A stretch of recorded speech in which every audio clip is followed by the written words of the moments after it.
Good evening and welcome to the shop here in beautiful downtown Canterbury, New Hampshire. Out in the woods actually, but we're glad you're here wherever you are. And we have an exceptional special show for you tonight. We actually are joined by a live studio audience.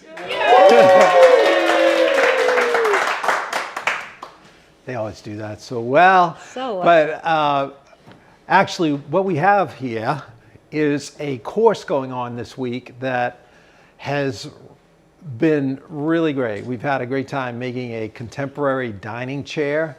I'll show you a little peek at it in a minute. This is the back splat, just a little sneak peek, and that look comfy. And but it's so heavy a week that we thought it'd be a great opportunity to have some questions and answers. So thank you for sending in your questions. I will do my best to answer them. And as always, if I don't have an answer, I will make something up in a convincing manner. Actually, no, I'll tell you I don't know. So thanks for being here. Let's get started. The first question is from Bob. And Bob says, wondering if you've ever built or would consider building a grandfather clock. Perhaps as an online class? I've searched the internet and not found anyone building grandfather clocks. I thought it would be an interesting project. I would like to build one as a family heirloom. Well, that's a great question, Bob. I have not been planning on building a grandfather clock. Actually, I don't know. I have kind of a nostalgic feeling about them. I love a good grandfather clock, but a lot of them, the finest ones, were in the 18th century, and I don't know. It feels so outdated to me. However, I'm open to build one. I'm curious what kind of style you're talking about. It would give me something to think of. I like making. If I'm going to build a clock like that, it would be fun to put our own, maybe contemporary spin on it. Did you get that photo, by the way? Is that up there? Of the one you had made? Yeah. Yes. So here's one that I had to make a grandfather clock one time for a client who had these, he called it a French pinwheel working. And it was in this massive beast of a boxy clock that was 9 feet tall. And he liked the workings in the clock, but he didn't like the case. So he asked if I could make one that would fit into an 8-foot ceiling. And so it gave me a chance to make something more contemporary. Is the photo there? Yep. Oh, cool. I just took it down. Oh, so that photo, I was going to just say something about that clock. Okay. What I liked about that clock was using the ribbon cut veneer in a radiant fashion, so that it started with this large 13-inch diameter face. And I thought, how am I going to build a clock around this? And so it made sense to just do something more streamlined and rounded at the top. So then to put veneer on there, and I thought, wouldn't it be fun to make some veneer, use the ribbon cut of mahogany to kind of decorate that clock, and some ebony lines and all that. So it was a really enjoyable build. Has like a little nod to tradition, but one of the fun things about building custom furniture is naming your furniture. You got to name it, especially when you put it in an exhibit or in some kind of article or something like that. So that one was named, any guesses? Radiant Beams. Radiant Beams. Time to shine. Isn't that great? That didn't give me any more money for it, but it was, gosh. I thought it was pretty clever. So let me know what kind of clock, and I will definitely consider it. The simple shaker ones look interesting. So Ken asks, have you ever worked with Paduk wood? No, Ken, I haven't. All right, next question. Lou. No, I haven't. It's nice. It's a nice hardwood. It's red when it starts. I know it fades and goes brown over time. But no, I've never had any reason to use it. But let me know your experience. Lou says, Hello, I'm a hobbyist at best. Come on, Lou. With a small basement workshop and am dreaming of a table saw. That's a pretty high dream there. I know the feeling though. Price difference aside, thoughts on a cabinet saw. Saw stop versus one of the compact sliders such as Hammer K3. Thoughts on that? Or the somewhat contrarian option, a quality bandsaw and a router to handle joinery tasks. Ooh, that'd be interesting. I don't work much with sheet goods, mainly solid lumber. Thank you for all that you do. Well, you're welcome, Lou. As far as the bandsaw, that's a great question. That reminds me of a debate that people have had. If you were to buy one saw, the first saw you're ever going to buy for your wood shop, would it be a table saw or a bandsaw? Which one? Which one's more valuable and useful? I think the debate, I think it should come down to a bandsaw, honestly, because there's so much more potential. You can do straight rips, you can resaw, you can do curves, you can do lots of things. But you can't cross-cut straight joints like as easily as on a table saw. You can rip straight and cross-cut and cut some joinery. But so if you're stuck for it, I think a really nice bandsaw is not a bad option. I'm not sure about the router for the joinery test, but yeah, you can get by with that. I don't know much about the Hammer K3, so I don't feel qualified to speak on that. But I can say I really like my saw stop. It's a great saw. It's got a dead flat table, and it's really reassuring to know that if I ever do, or if any of these students do, stick their fingers in those blades, it's going to stop immediately and save any kind of cut off fingers. I think the wives present are relieved to hear me say that too, because I don't know if they even knew that was in here. But so that would be my advice. Hope that's helpful. All right, Doug says, I bought a Nicholson rasp and it came without a handle. I know, that's the thing about those, Doug. What do you recommend using for a handle? Do you make your own or buy? That's a great question. I think I have one of the old handles I used to have. No, I got rid of them.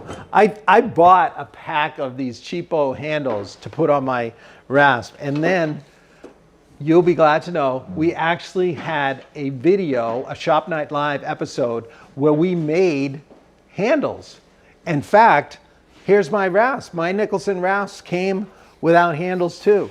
And there you have a Wenge handle with a brass ferrule, and you can make this actual. Did you put a link for that? Yep, it's in the description. She's awesome. So that, check out the description. It'll link you to the video if you want to make this handle. Oh, I'm seeing a plastic handle from the gallery here. Those, we shun plastic in this shop. We must have wood on everything, right? But this is a cool handle to make, and it's a lot of fun. I've actually multi-purposed this handle for my veneer saw and veneer tools, but best of all, you can make an ice cream scoop with that style handle. And you can buy these scoops.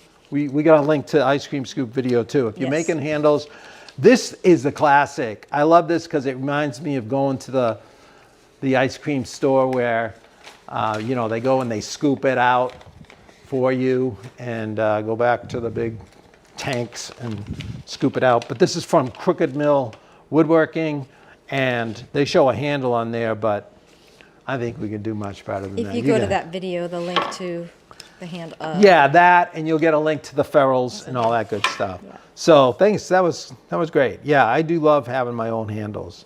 Hey, Bruce says, hey, would you like to establish the approximate date of manufacture of your grandfather's number 7 Stanley? Why, yes, I would, Bruce.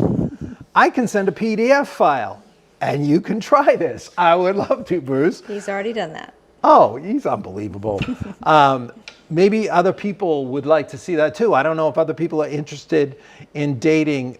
He said, one of my old flea market Stanleys dates back to 1910. Wow. That's awesome. This is what he's talking about, my grandfather's number 7. And I have some great stories about this, but this is the grandfather I never met. He died 2 years before I was born, and my mother got the plane and passed it on to me. So I'm sure he treasured it. He was like a really fine Finnish carpenter for a while before he joined the police force. And we made a video about tools that have meaning to you and to share your stories. What do we call it? Tool cabinet stories. Yes, I'll add that link. Yeah, and that I really enjoyed making that one. But in there, it reminded me that this is the only plane I have that still has a bit of the Stanley Tools label on it. So he didn't even use it enough to wear the label off.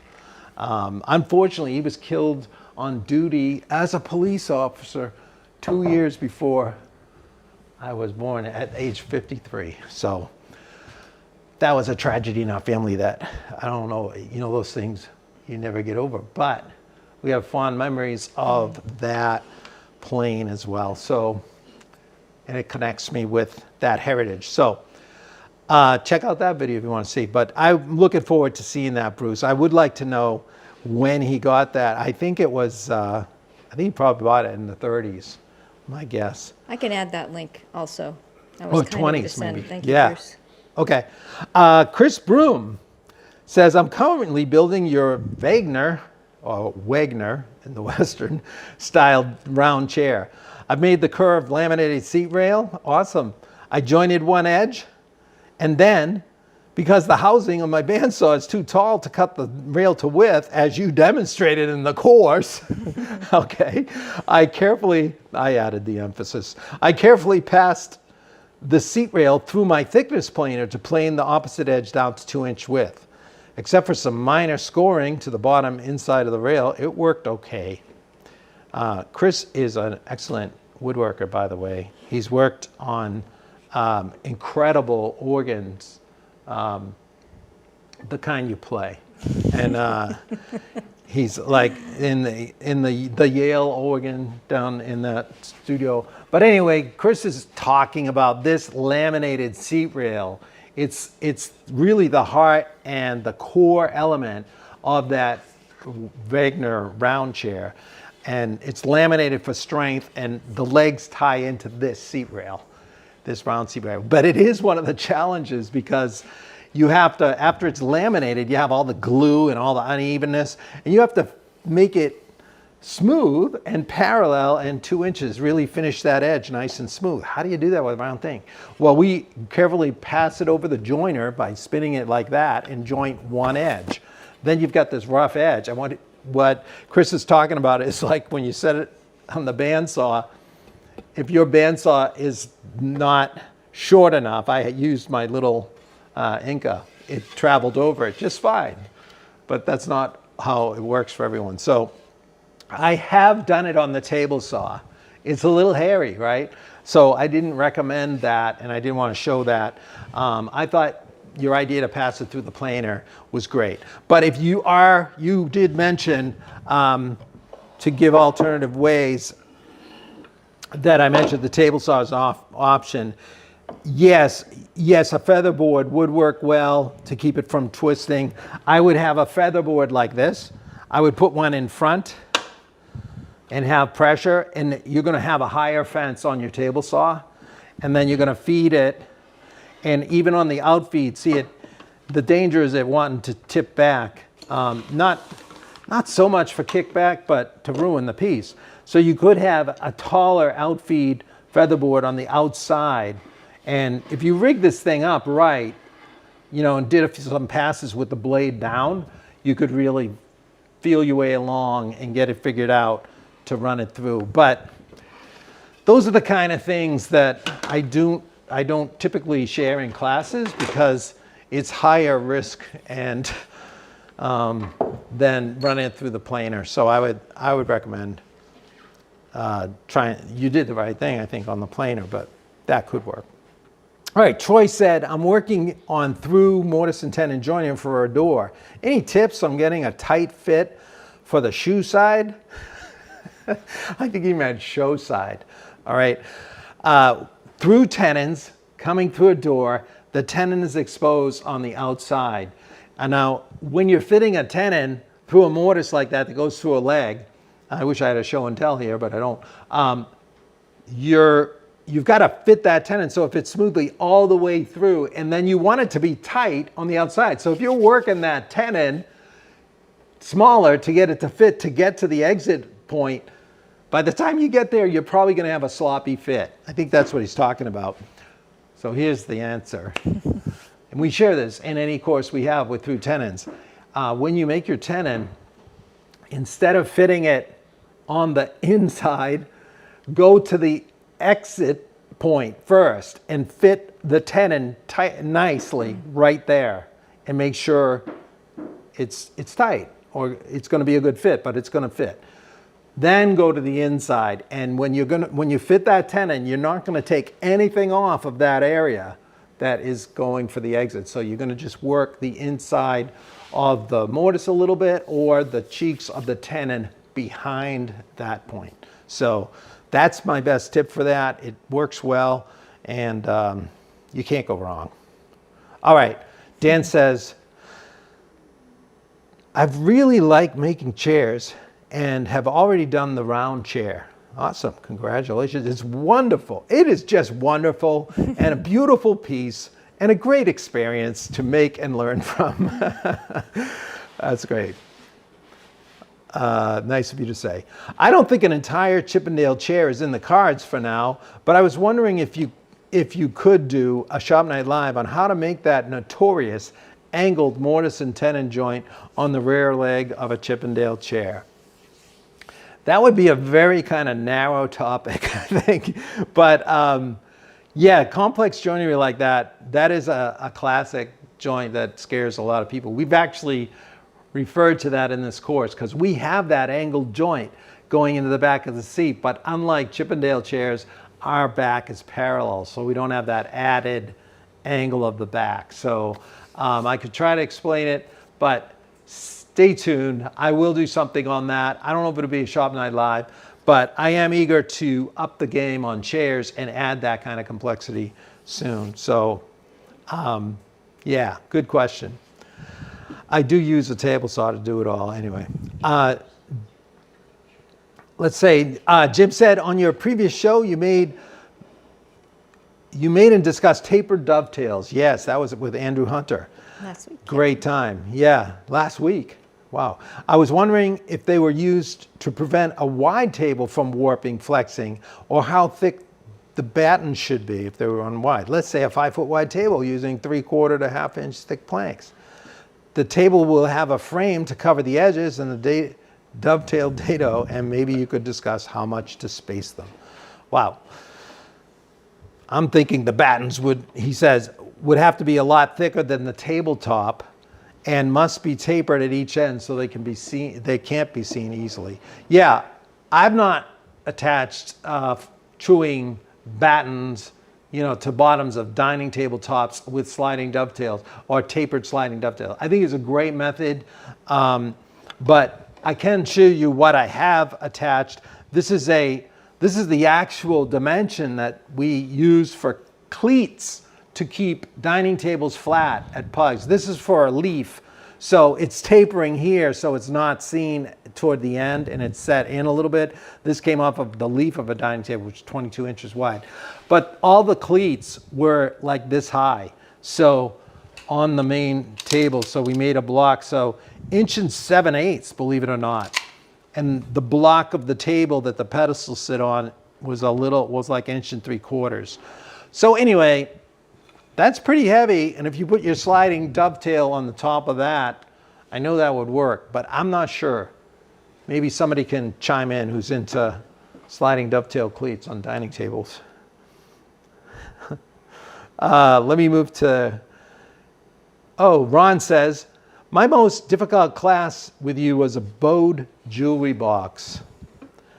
I learned a great deal and modified it to include a drawer, which, which of your classes, upcoming or past, will continue to grow my skills on smaller projects? Wow. Great question. What do you think, camera lady? You've seen them all in detail. Grow your skills on smaller projects. We haven't had a ton of small projects. No. I always like that shaker candle stand. That'll add turning to your game, and you'll be putting some sliding dovetails into that top. It's really elegant and refined. The other one that people have said a lot about and enjoyed is the modern writing desk. So that's got a really interesting twin tenons all throughout, and a lot of sculptural pillowing through, a floating top. That's a fun one. And the stool is smallish. The stool, shop stool. Yeah, that's That pretty would good too. Small. Yeah. And the hanging bow front cabinet. Yeah. That's That would be a great one too. 'cause similar to there's the more, jewelry box, yeah, but different. it's similar to the box. He added a drawer, you added the drawer to the bow jewelry box. that's so cool. you clearly have some skills. Yeah. All right, Dan says, if you use water-based grain filler like Aquacoat, can a top coat of Waterlox be used on top of it if the grain filler is allowed to fully cure? Would it be a good idea to seal the surface with a shellac, or will that be incompatible with the Aquacoat? Now, a lot of you have been around. You know what I'm going to say. Go ahead. Go ahead, answer. Answer, Dan. Not you. Do you want to answer? What would you do? I would ask you. No, you've heard me answer this so many times. We would use, yes, I would highly recommend a seal coat of shellac and use wax-free. Wax-free shellac is the cure-all barrier coat between potentially disagreeable finishes. And that is also the recommended from the maker of Aquacoat, because I've talked to him about it quite a bit. So, yeah, definitely, it's always a good idea. Wash coat of water-based shellac. You think I had that answer in me? You've heard me say wax-free shellac so many times, haven't you? I have heard those words together, but not, I don't think in that context would I have not answered that. But thanks for the vote of confidence. All right. I thought I was the one who didn't listen. No, I'm just kidding. Oh, gosh. Move on. I'm sorry. I should have said that better. No, I'm really not hurt at all that you don't listen to that kind of thing. All right. Thank you, Dan. That was a great question. Jim says, how do you attach the waist molding on the sides of a chest on chest? Oh, all the grain is going the wrong way. Oh, when I first read this, Dan, I thought you said chest. Okay, chest on chest. All of the grain is going the wrong way. Great question. How would I answer this? I'm just kidding. No, I'm just kidding. This is a chest. Q&A with Tom. All right, good one. Enjoy. So we got the chest on chest. You have the chest of drawers, and you have a waist molding that the top chest, it's always indented and like a little smaller, and it sits on top. So you have like this little set in. Well, that top chest is made to be removed. So it sits into a little rabbeted molding that sits on top of the lower chest, and that obviously can be glued across the front. The sides come down, and you can glue them the first bit. You can glue them the first 6-7 inches. I'll glue them there. And then you could put, like, usually I put a slotted shouldered screw in the back. Could be washer around it or whatever, and you're going to set it down so that it's screwed down into the frame below. And that allows it to expand and contract below the seat rail if you use making a solid case. So hope that makes sense for all you who are about to build a chest on chest. Thanks for the question. Joey the fireman. Is this legit? Hey Tom, Joey the fireman here. Retired fire department of New York. Wow, awesome, Joe. I'm sure that's legit. Thank you. You kind of scared me with the heat gun and the milk paint on the milk paint that was a couple weeks ago. Really? Was I in danger?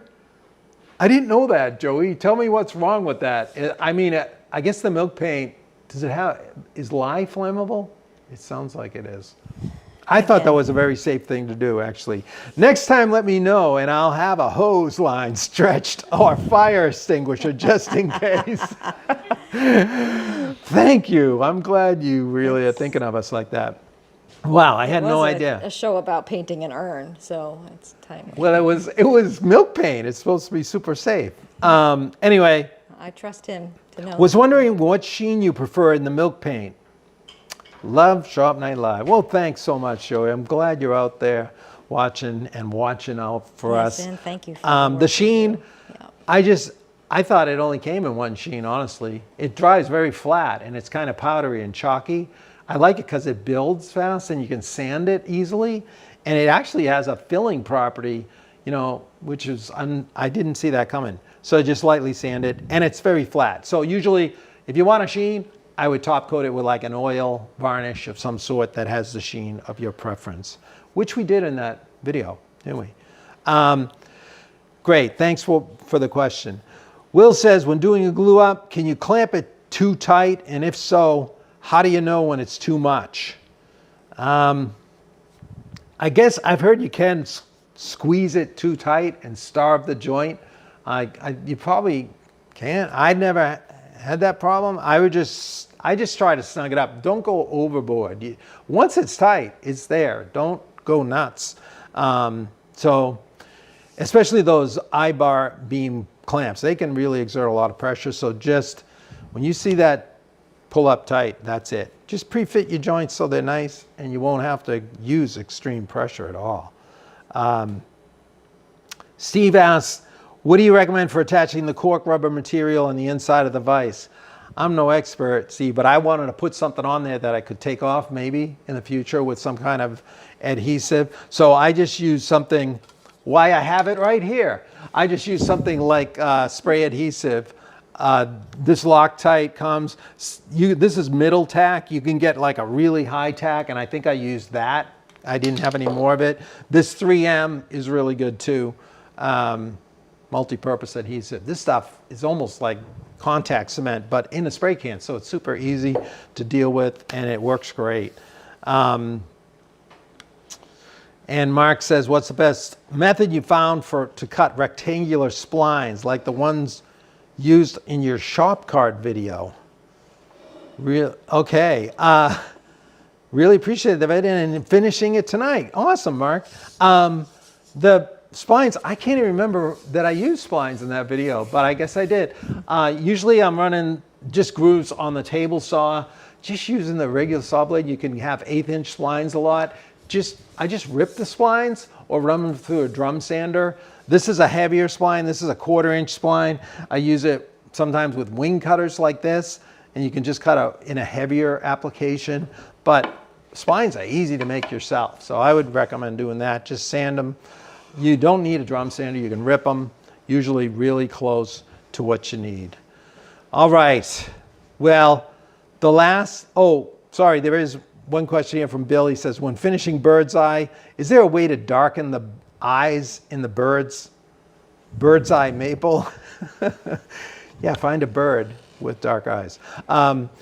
Without darkening the surrounding field. I've never done that, Bill, but I have done, if you've seen the special treatment we've made on curly maple, the technique they use to enhance and make those curls pop, which is essentially the same thing you're going to want to do for the bird's eye, because it's just a wild grain, like it's kind of like an impression in the grain.